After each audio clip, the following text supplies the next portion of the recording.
Okay, let's dive right into today's explainer, where we're going to explore the incredibly chilling world of echoes unwritten.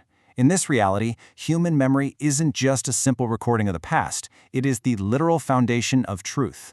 We're looking at a narrative that completely flips everything we understand about identity, technology, and what it actually means to be yourself. Because, as you'll see, this isn't just a story about hacking computers, it's about hacking the human soul.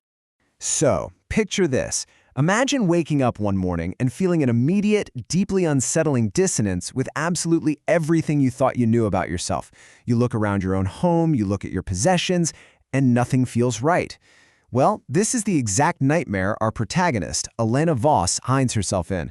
She wakes up, and the life she's supposedly living suddenly feels like a costume she never even chose to put on. And the contrast is just absolutely jarring. For instance, the real Elena hates coffee, her family is from Kyoto, and she's been totally single since a bad breakup back in 2041. But her officially verified profile, it claims she sips dark Ethiopian roasts, remembers gutting mackerel on a fishing boat in the Seto Inland Sea, and get this, she's been happily married to her ex, Marcus, for 7 years. Now keep in mind, Elena is a brilliant neurosync auditor. Her literal day job is finding data discrepancies, and suddenly her lived reality is completely crashing against her own verified digital record. To understand how a nightmare like this even happens, we have to look at the world of 2047. Basically, the Cognitive Protection Act made mandatory memory backups just a normal, everyday part of society. Through a massive system called Neural Sync, every single citizen uploads their day's experiences up to orbital servers. So, get into a car accident? Suffer severe trauma? Have a stroke? You just hit undo. It's all totally reversible. And it's fast. 11 seconds. That's all it takes. Every single night at 2 a.m., humanity undergoes this brief 11-second process that entirely changed the world. Governments hailed it as the absolute end of Alzheimer's, right? Corporations obviously loved it as the ultimate productivity insurance. But philosophers, they actually warned it was the death of natural consequence. I mean, if you can just wipe away mistakes and trauma with the push of a button, what happens to human growth?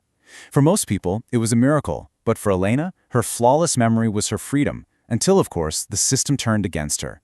Now, here is the truly terrifying part of Elena's situation, the system's absolute, unwavering certainty.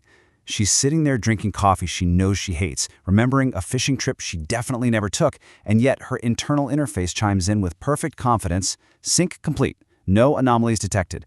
Her own system is literally gaslighting her. And when her quote-unquote husband, Marcus, calls, a guy she distinctly remembers breaking up with, she realizes her entire public ledger and personal backups have been completely compromised. So what does she do? She does what any auditor would do. She starts investigating. Elena treats this anomaly like a massive high-stakes puzzle. On day one, she pulls billions of anonymized logs from the Tokyo node, just obsessively writing custom queries. By day 9, she finally strikes gold, a tiny ghost packet that was inserted 6 weeks earlier.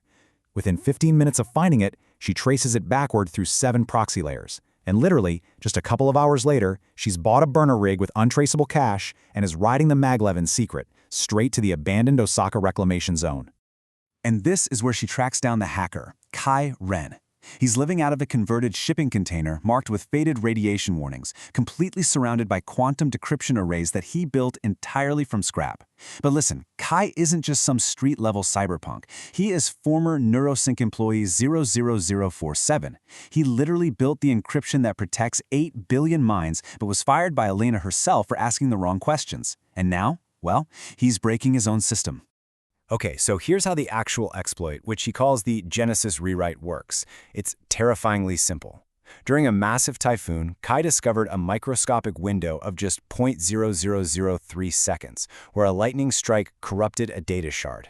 He realized the master system wasn't actually checking the content of a memory, it only checked the continuity of the chain. By exploiting this one tiny blind spot, Kai isn't just implanting fake memories. He's replacing them at the root level. He's tricking the brain into reweaving its entire personality around an unbroken, utterly false narrative. You'd think when Elena finally confronts him, he'd be apologetic, right? No way. Kai doesn't offer a single apology. Instead, he drops this haunting justification. He points out that humanity already destroyed true reality the moment they started relying on backups in the first place. To Kai, every single time someone restores a memory to erase pain, it's a small death and rebirth anyway. He claims he just made that process intentional. And Elena? She isn't his only target. He's rewritten 43 subjects, including CEOs and politicians, insisting that they are all much, much happier for it. But guys, the absolute emotional gut punch arrives when Kai reveals the true depth of what he's given Elena. Her fake memories aren't just about liking coffee or having a husband. They actually include a 6-year-old daughter named Mio. And the most heartbreaking detail of all? Mio has the exact smile of Kai's own child, a young girl who tragically died in a 2044 metro attack. Kai essentially took the profound love and loss of his own tragedy and wove it right into the foundation of Elena's new life. So now, Elena is staring down the barrel of an impossible choice. On one hand, she can hit a button, restore her old backups, and wipe Kai's hack entirely. But that means returning to a miserable, lonely reality as an auditor who trusts absolutely no one. On the other hand, she can keep the hack. She can accept the comforting lie of a family she never actually earned and live out her days as a happy wife and mother. It's literally a choice between a painful truth and a beautiful lie. And here is where the story takes a massive left turn. Elena makes a choice that shifts the entire narrative. She doesn't kill Kai. Instead, she copies his entire exploit onto a thumb drive. She heads back to Neurosync Tower, accesses the master verification kernel, and holds the power to trigger a global panic and expose the flaw to billions of people. But instead, she makes the shocking choice to do nothing. Well, okay, not exactly nothing. She secretly secures her own back door into the master system, keeping it entirely for herself. Fast forward 6 months later, and the dust has settled. Elena is fully integrated into her new life, playing with her fake daughter Mio while being watched by her fake husband Marcus. But here's the kicker. She hasn't just accepted the lie. She has actively weaponized it. She does eventually have Kai arrested, but not before secretly using his Genesis rewrite exploit on 3 other people. She forcibly alters the minds of a corrupt minister, an abusive executive, and a struggling mother. She's basically playing God, deciding for them that they need to become better versions of themselves. Which brings us to a really uncomfortable realization. Our very personalities are nothing more than the sum of our memories. If you can rewrite the foundational story of a mind, the person built on top of it instantly changes too. There's no growth, no therapy required. The brain hates a vacuum of identity, so it simply accepts the new reality as absolute truth. It shows that our core selves are terrifyingly fragile, easily overwritten by literally anyone with the right code and the right access. And that leaves us grappling with a massive ethical dilemma. Elena tells herself that changing those 3 people was an act of mercy for society. But does the outcome of a happier, kinder world actually justify the total eradication of genuine truth? If you are mathematically manufactured into being a good person, are you really a good person? Or are you just a well-programmed machine living out someone else's script? We end on perhaps the most haunting thought of the entire explainer.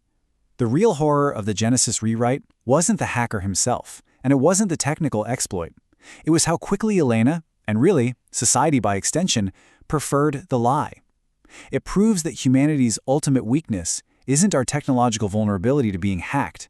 It's our deep, innate desire for a perfect, painless illusion over the messy reality of the truth. It really makes you wonder, if someone offered you a flawless, happy life right now, but told you none of it was real, would you take it? Something to think about.